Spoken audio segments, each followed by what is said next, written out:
Hello, good evening दोस्तों। SDM college के online platform पर आप सभी का स्वागत।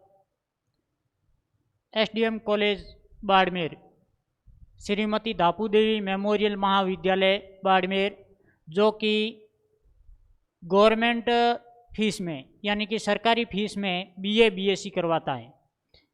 बहुत सारे स्टूडेंट्स के कॉल आते हैं कि सर सब ऑनलाइन है तो हम इसका ऑनलाइन फॉर्म कैसे फिलअप करें। तो आज अपन एसडीएम कॉलेज का ऑनलाइन फॉर्म कैसे भरते हैं उसके बारे में जानेंगे। आप सभी सर्वप्रथम अपने कंप्यूटर सिस्टम में गूगल क्रोम खोलेंगे। गूगल क्रोम खोलने के बाद में आप यहाँ पे टाइप करोगे www.sdmcollege.in। यहाँ पे आपको एक बात ध्यान रखनी है कि बहुत सारे ऐसे स्टूडेंट होते हैं जो COLLAGE टाइप करते हैं और फिर बोलते हैं सर नहीं मिला। तो यहाँ पे कॉलेज की सही स्पेलिंग आपको यूज करनी है COLLEGE। इस बात का आपको विशेष रूप से ध्यान रखना है। इसके बाद में जैसे ही आप एंटर करोगे यहाँ पे आपको एसडीएम कॉलेज का होम पेज खुला हुआ मिलेगा। इसमें यहाँ पे ऑप्शन आ रहे हैं आपके सामने ऑनलाइन एडमिशन 2020-21। तो इस पर आपको डबल क्लिक करना है।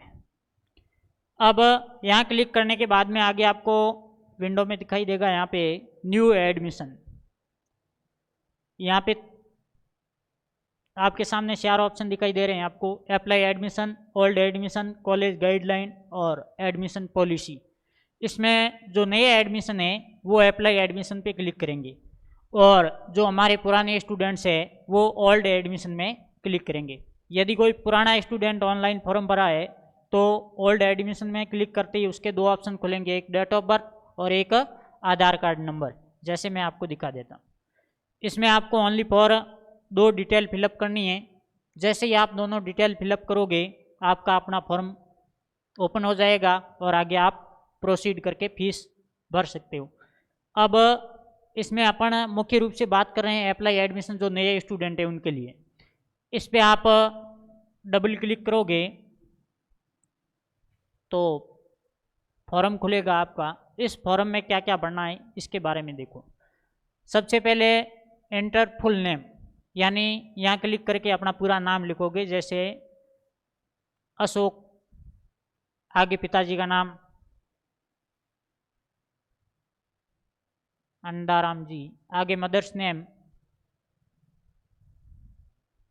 सैनी देवी। आगे आपको यहाँ पे कैटेगरी चूज करनी है, कैटेगरी रेगुलर। फिर आती है कोर्स कैटेगरी। यहाँ पे आपके 2 ऑप्शन आएंगे, एक यूजी और एक आईटीआई। जो स्टूडेंट बीए और बीएससी के लिए आवेदन कर रहे हैं वो यूजी को सिलेक्ट करेंगे और जो आईटीआई में एडमिशन कर लेना चाहते हैं वो आईटीआई। पहले अपने यूजी का देखेंगे। मैंने यहाँ पे यूजी पे सिलेक्ट किया तो आगे आएगा सेलेक्ट कोर्स। यहाँ पे क्लिक करते ही आपके 2 ऑप्शन दिखेंगे आपको, एक बीए दूसरा बीएससी। अपन को जिस कोर्स में एडमिशन लेना है उस पर क्लिक करेंगे। अब ये तो बात हुई यहाँ पे अपने यूजी की। इस ऑप्शन की दोबारा बात करें, यहाँ पे यदि अपन आईटीआई सेलेक्ट करते हैं, जो आईटीआई के स्टूडेंट है आईटीआई सेलेक्ट किया, जैसे आगे आएगा कोर्स। यहाँ पे आईटीआई के 500 ट्रेड आ गए आपके, fire and safety, electrician, SSC, SSI, wireman और कोपा। इसमें से जिस ट्रेड में आपको एडमिशन लेना है उसके ऊपर जैसे क्लिक करोगे आगे फॉर्म में जो भी डिटेल यूजी में होगी वही आईटीआई में रहेगी। तो अपन यूजी का फॉर्म देखते हैं। जैसे मैंने यहाँ पे बीए सिलेक्ट किया। अब आगे आप BA first year select base. इसमें बहुत सारे ऑप्शन आ रहे हैं तो आपको ध्यान में रखना है 2020 से 23, यानी कि अपना कोर्स होता है 3 साल का। 2020 में एडमिशन ले रहे हैं तो 2023 में अपना कोर्स पूरा होगा।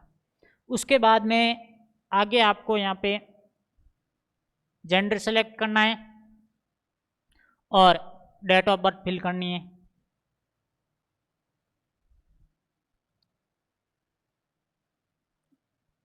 डेट ऑफ बर्थ फिल करने के बाद में आपके मोबाइल नंबर के लिए 2 ऑप्शन दिखेंगे, एक तो योर मोबाइल नंबर यानी आपके मोबाइल नंबर, और एक गार्जियंस मोबाइल नंबर यानी पिताजी के मोबाइल नंबर। यहाँ पे दोनों के सही नंबर देने हैं। आपके नंबर होंगे, उन पे कॉलेज से संबंधित जो सूचना स्टूडेंट के लिए होगी वो भेजी जाएगी, और यदि किसी स्थिति में आपका मोबाइल बंद है तो उस स्थिति में गार्जियन मोबाइल पे कॉल करके आपको सूचना दी जाएगी। उसके बाद में आगे आपको inter email ID, inter email ID, इस बात का विशेष ध्यान रखना। इस यहाँ पे जो आप ईमेल आईडी टाइप करोगे उस ईमेल पे जो फीस की रसीद होगी वो आपको प्राप्त होगी। तो यहाँ पे जो भी मेल आईडी डालो वो एकदम राइट होनी चाहिए। यदि आपके पास में ईमेल आईडी बनी हुई नहीं है तो ईमेल आईडी बना के इसमें सही अप्लाई करना। जैसे यहाँ पे मैंने डाली है ashok2001@gmail.com, तो पूरी एकदम ईमेल राइट आईडी डालने के बाद में आगे आपको पूछा जाता है are you BPL, are you, हाँ ये यहाँ पे जो कैटेगरी के लिए पूछा है इसमें आप कौन सी कैटेगरी के अंतर्गत आते हो, जैसे general, OBC, ST, SC, SBC, EBC, others, जो भी आपकी कैटेगरी है। जैसे मैंने यहाँ पे ओबीसी सेलेक्ट कर लिया। अब ओबीसी है, एसटी है, एससी है, इन स्टूडेंट्स को जो बीपीएल होते हैं उन्हें छात्रवृत्ति मिलती है। तो यहाँ पे जो आप इन्फॉर्मेशन दे रहे हो वो राइट इन्फॉर्मेशन देना, क्योंकि जब हम छात्रवृत्ति के फॉर्म स्टार्ट होते हैं तो उस टाइम बच्चों को सूचना देते हैं, तो हमें ये भी पता रहना जरूरी है कि हमारे कौन कौन से स्टूडेंट है जो छात्रवृत्ति की योग्य हैं। तो हम उन स्टूडेंट्स को सूचना एक बार नहीं बार बार देते हैं, सूचना सबको देते हैं, लेकिन ऐसे स्टूडेंट जो पर्सनली स्कॉलरशिप के योग्य होते हैं उनके यदि कॉल नहीं लगता है तो जितनी बार हो सकता है हम ट्राई करके उन्हें सूचना देने की कोशिश करते हैं। अब आगे आर यू बीपीएल, तो इसमें आप हो तो यस, नहीं हो तो नो। अब आगे यहाँ पे आपके माइनॉरिटी यानी आप अल्पसंख्यक हो या नहीं हो, नहीं हो तो नो। आगे आपके आता है कास्ट, कास्ट में आपकी जो भी कास्ट है वो आपको अप्लाई करनी है। रिलीजियंस, धर्म, जो भी आपका धर्म है, हिंदू, मुस्लिम, जो भी है टाइप करना आपको। उसके बाद में आगे आपके आता है परमानेंट एड्रेस, यहाँ पे आपको अपना आधार कार्ड में जो एड्रेस है वो फिलअप करना है। विलेज पोस्ट जो भी है अपना वो पूरा अपना परमानेंट एड्रेस इसमें टाइप करना है।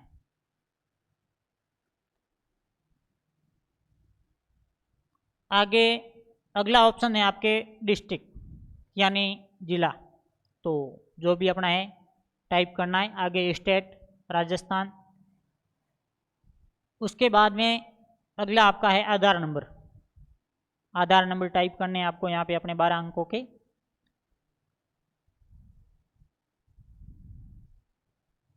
उसके बाद में आगे है भामाशाह नंबर, यहाँ पे आपको स्टार नहीं दिखाई दे रहा है, यानी ये अनिवार्य नहीं है, अपनी इच्छा। यदि अपने पास में उपलब्ध है तो भामाशाह नंबर आप लिख सकते हो, और आपके पास में यदि भामाशाह नंबर उपलब्ध नहीं है तो वो इतने अनिवार्य नहीं है। यदि है तो लिख लेना, कोई भी सूचना हो तो उसमें। उसके बाद में last institute in which student studies, यानी जो भी आपकी पिछली क्लास थी 12th वो आपने कहाँ से की है, अपनी इंस्टीट्यूट या स्कूल का आपको नाम लिखना है। उसके बाद में लास्ट ईयर स्टेटस, यानी पिछली साल में आपका क्या स्टेटस था, आप रेगुलर थे या प्राइवेट थे। रेगुलर थे तो आपको रेगुलर करना है, और यदि प्राइवेट की है तो प्राइवेट। उसके बाद में लास्ट एग्जामिनेशन पास, यानी कौन सा एग्ज़ाम आपने लास्ट में पास किया है। जो बीए बीएससी के स्टूडेंट है वो अभी फ्रेश 12th करके आ रहे हैं, तो यहाँ पे आपने 12th कर दिया। उसके बाद में टोटल मार्क्स, ये आपको लिखने हैं 12th के। 12th के कुल कितने अंक थे, 500। 500 में से आपको कितने मिले, जैसे 300, और यहाँ पे आपको क्या स्थिति रही आपका रिजल्ट पास। अब यहाँ पे अपने आप परसेंटेज आपके फिल हो जाएंगे 60%। उसके बाद में आपको आगे सब्जेक्ट, इसमें आपको ध्यान देना है कि अपन को सब्जेक्ट कौन कौन से लेने हैं। जैसे मैंने यहाँ पे क्लिक किया तो ये सब्जेक्ट आ गए, 3 सब्जेक्ट चूज करने हैं आपको, Hindi literature, geography, political science, history, sociology, public.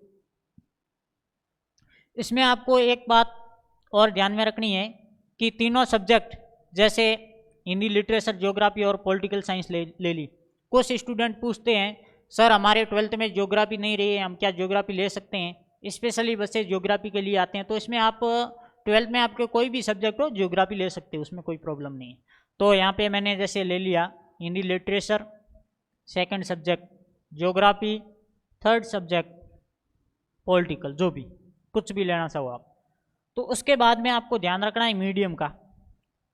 Hindi medium का स्टूडेंट हिंदी और इंग्लिश मीडियम का स्टूडेंट इंग्लिश पढ़ेगा।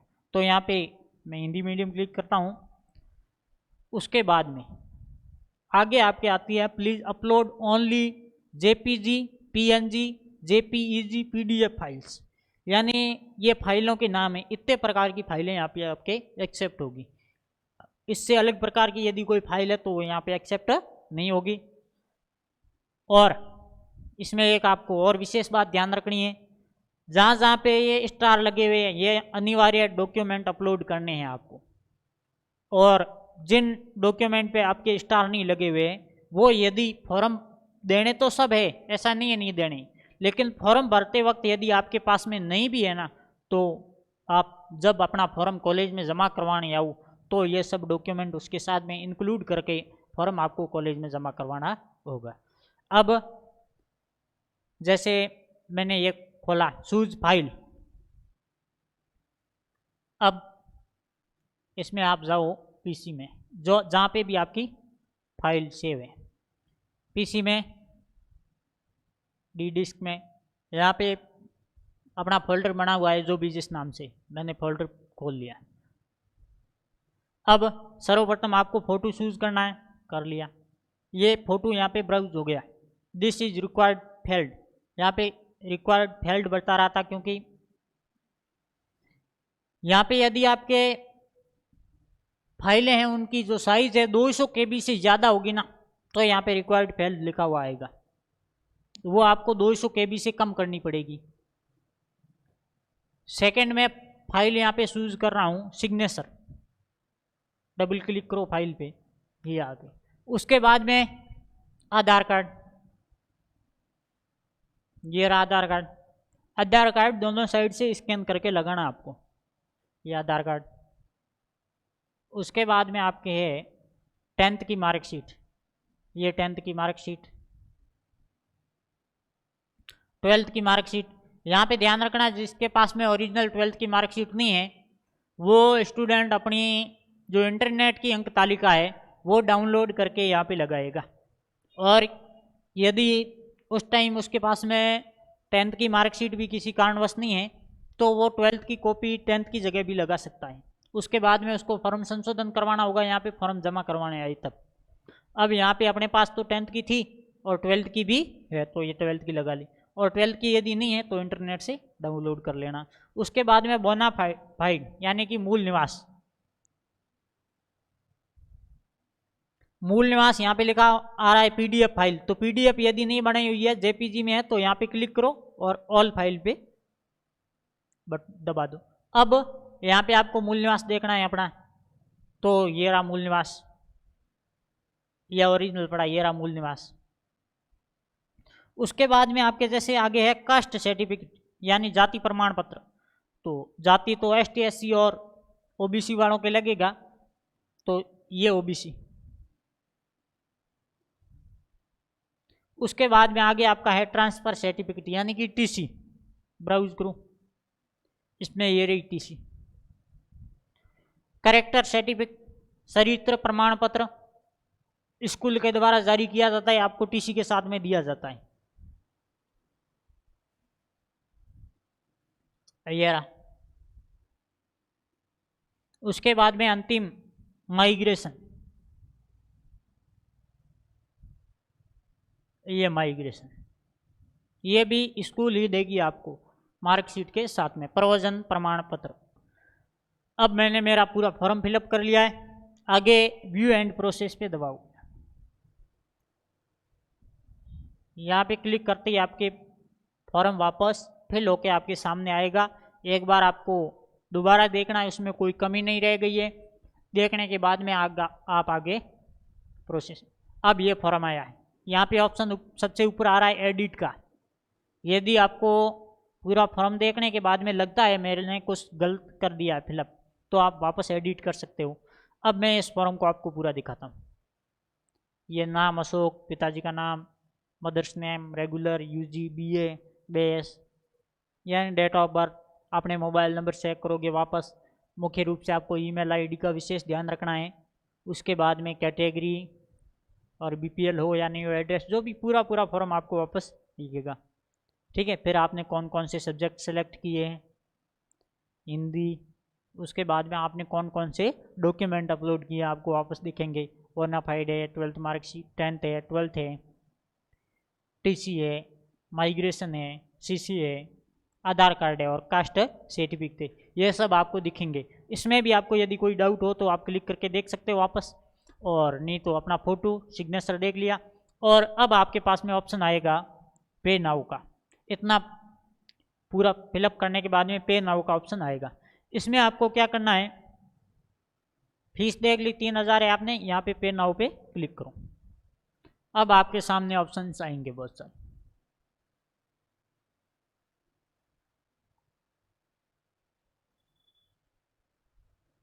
आप QR स्कैन करके भी आप पेमेंट कर सकते हो। बाकी ये पेटीएम है, डेबिट कार्ड है, क्रेडिट कार्ड है, आप किसी से भी अपना पेमेंट कर सकते हो। डेबिट कार्ड से करोगे तो डेबिट कार्ड नंबर और उसके जो भी एक्सपायरी डेट, CCV जो भी आता है, ठीक है। क्रेडिट कार्ड है, भीम UPI है, नेट बैंकिंग है, आप किसी से भी कर सकते हो। डेबिट कार्ड से करोगे तो आपके जो भी 3000 के ऊपर लगेगा वो बैंक का चार्ज लगेगा, वो अलग चीज़ है, बाकी इसमें आप देख सकते हो। क्रेडिट कार्ड से करते हो तो कितना चार्ज लगेगा ये आपको देखना है पूरा। ये पूरा बढ़ने के बाद में यहाँ पे जैसे ही क्लिक करोगे आपका सक्सेसफुली का मैसेज ईमेल आईडी पे भी आएगा और यहाँ पे स्क्रीन पे भी आपको दिखेगा। अब पूरा करने के बाद में आपके पास में एक फॉर्म आएगा सक्सेसफुल होने के बाद में।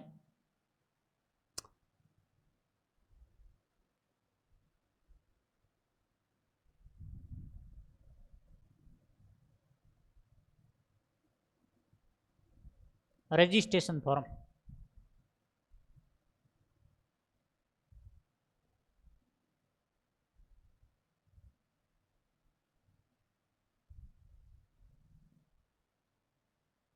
यानी फॉर्म पूरा भरने के बाद में फीस जमा करने के बाद में आपके पास में ऐसा रजिस्ट्रेशन फॉर्म आएगा। ईमेल पे भी आएगा और आपके जो कंप्यूटर विंडो पे भी आएगा।